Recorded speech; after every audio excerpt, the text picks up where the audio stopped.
వార్తా విశేషాల అప్డేట్స్ కోసం మా నవ్యాంధ్ర న్యూస్ ఛానల్ని తప్పకుండా చూడండి. వచ్చిన భూములు కూడా వాటి లాక్కునే ప్రయత్నం చేయాలని చూసిన గొప్ప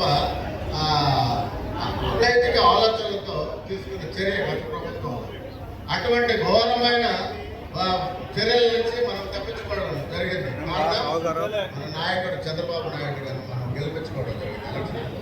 మరి ఇటువంటి వ్యవస్థల్ని అభివృద్ధి తీసుకునే పార్టీని మనం కలకాలం నిలుపుకోవాలి.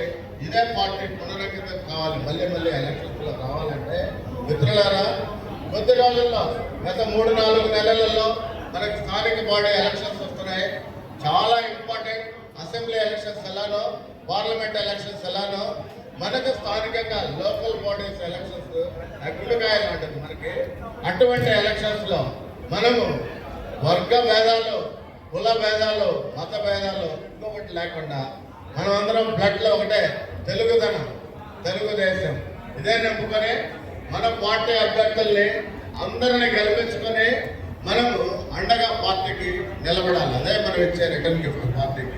పార్టీ 10 కాలాలు మళ్ళీ శాశ్వతంగా రావాలంటే ఎన్నికల్లో ఈ హాట్ లాంటివి స్థానిక సంస్థల ఎలక్షన్, వీటిని జాగ్రత్తగా మనం చేయగలిగితే చాలు. మిత్రులారా, చూస్తున్నాం అలాంటి ఎలక్షన్స్ ఫేస్ చేయడం కూడా చాలా ఈజీ నాకు తెలిసి.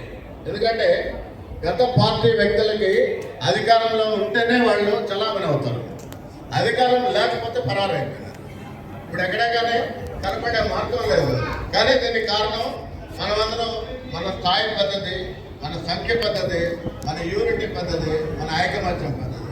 దీన్నే శాశ్వతంగా చేయాలంటే చాటి చెప్పాలి. 4 నెలల్లో మనం కలిసిమెలిసి ఉంటూ ఎలక్షన్స్ని ఫేస్ చేసే ధైర్యం తెచ్చుకొని మనం ముందుకు సాగాలి.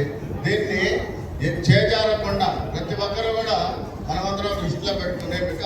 ఎందుకంటే ఇంతమంది మన క్లస్టర్ పరిధిలో రైతాంగంలో అందరూ కూడా మొత్తం ఈరోజు ఇక్కడ ఒక కుటుంబం లాగా హాజరైనా ఉంటుంది. దానికి కారణం పార్టీ పైన ఉన్న అచంచలమైన విశ్వాసం, నాయకుల పైన ఉన్న గౌరవం, విశ్వాసం. మన వాళ్ళు ముందుకు నడిపిస్తారులేని చెప్పి.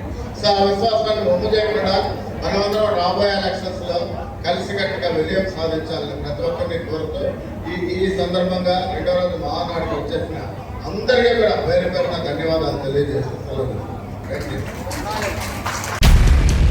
మరిన్ని వార్తా విశేషాల అప్డేట్స్ కోసం మా నవ్యాంధ్ర న్యూస్ ఛానల్ని తప్పకుండా చూడండి.